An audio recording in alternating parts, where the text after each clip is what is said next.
اور تو اللہ نے فرمایا وَاذْكُرُوا اللَّهَ فِي أَيَّامٍ مَعْدُودَاتٍ، اللہ تبارک و تعالیٰ کا ذکر ان دنوں کے اندر کرو۔ ان سے مراد کئی مرادیں ہیں۔ وَاذْكُرُوا اللَّهَ سے مراد عید الاضحیٰ کے ابتدائے 10 دن بھی ہے، اور اس کے بعد یوم النحر کے علاوہ جو 3 دن ہیں وہ بھی ہیں۔ اب یہاں غور کیجئے کہ یہاں ایام التشریق کی مراد ہے، تکبیرات بھی مراد ہے، یوم النحر بھی مراد، اس کی بڑی تفصیلات آپ سن لیجیے۔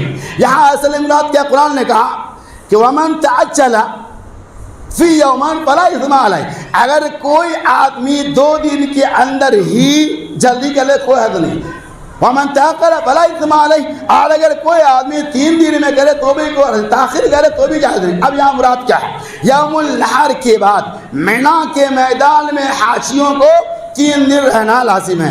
مینا کے میدان جہاں قربانی ہوتی ہے وہ مینا عرفات کے بعد، یعنی یوم النحر کے بعد 10ویں کے بعد مزید 3 دن قیام کرنا مینا کے میدان میں حاجیوں کے لیے ضروری ہے۔ تو وہاں 3 دن قیام مینا 3 دن بعد، جیسا کہ علامہ شمس پیر زادہ رحمت اللہ علیہ نے اپنی کتاب دعوت القرآن کے اندر اس آیت کی تفسیر میں اس بات کو واضح کیا ہے کہ یہاں وَاذْكُرُوا اللَّهَ فِي أَيَّامٍ مَعْدُودَاتٍ سے مراد مینا کے قیام کے 3 دن ہے، یعنی 11، 12 اور 13۔ پھر انہوں نے بعد میں واضح بھی کیا ہے اس سے مراد ہے ایام التشریق، اگر کوئی آدمی 2 دن میں ہی چلے جائے تو بھی کوئی حرج نہیں ہے، لیکن اگر 3 دن قیام کرتا ہے تو وہاں کنکری مارنے کے بعد ہی اسے جانا پڑے گا۔ تو یہاں مراد کیا ہے، معدودات سے مراد ایام التشریق ہے، جیسا کہ دعوت القرآن کے مؤلف شمس پیر زادہ نے کہا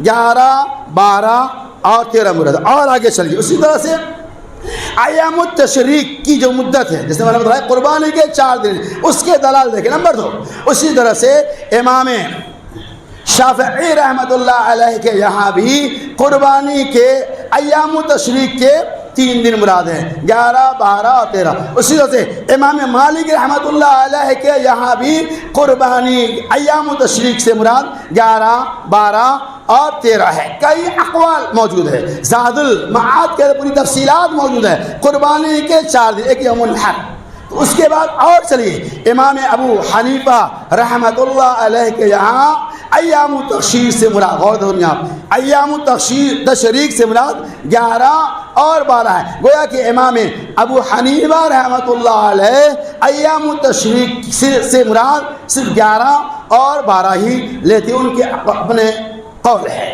وہ مجتہد تھے الحمدللہ، بہت بڑے علم والے تھے، ان کا ایک اجتہاد ہے، ان کے یہاں صرف 11 اور 12 ہے، اسی لیے بعض لوگ اس کو مانتے ہیں۔ اور چلتے ہم، لیکن احادیث سے ہم پوچھتے ہیں کہ احادیث کے اندر اس کی دلائل کیا ہے، کیا قربانی کے صرف 3 دن ہے یا 4 دن؟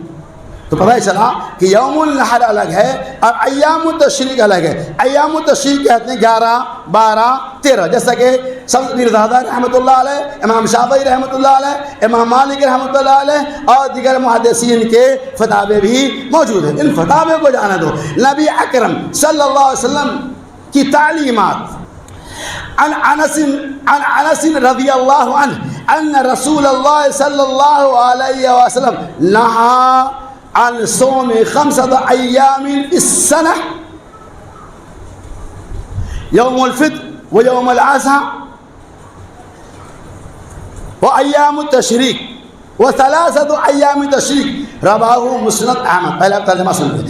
حضرت انس بن مالک رضی اللہ تعالی عنہ کہتے ہیں کہ نبی اکرم صلی اللہ علیہ وسلم نہا عن صوم 5 ایام فی السنہ، محمد الرسول اللہ صلی اللہ علیہ وسلم نے ہم لوگوں کو سال میں 5 دن روزہ رکھنے سے منع ہوا۔ یہ حدیث بتا رہی ہے کہ نبی علیہ السلام، اقوال کو جانے دیجیے، نبی محترم محمد الرسول اللہ صلی اللہ علیہ وسلم نے سال میں 5 دن روزہ رکھنے سے منع فرمایا، اور اس حدیث کے اندر اس کی تشریح بھی موجود ہے، یوم الفطر و یوم الاضحیٰ و3 ایام تشریق۔ ایک ہے عید الفطر کا دن، دوسرا عید الاضحیٰ کا دن، اور اس کے بعد و3 ایام تشریق، اس کے بعد تشریق یعنی 3 دن ایام تشریق کہا گیا۔ پتہ چلا کہ یوم النحر، عید الاضحیٰ عید الفطر، یہ دونوں الگ ہے۔ اس کے بعد جو 3 دن ہیں جسے ایام التشریق کہا جاتا ہے،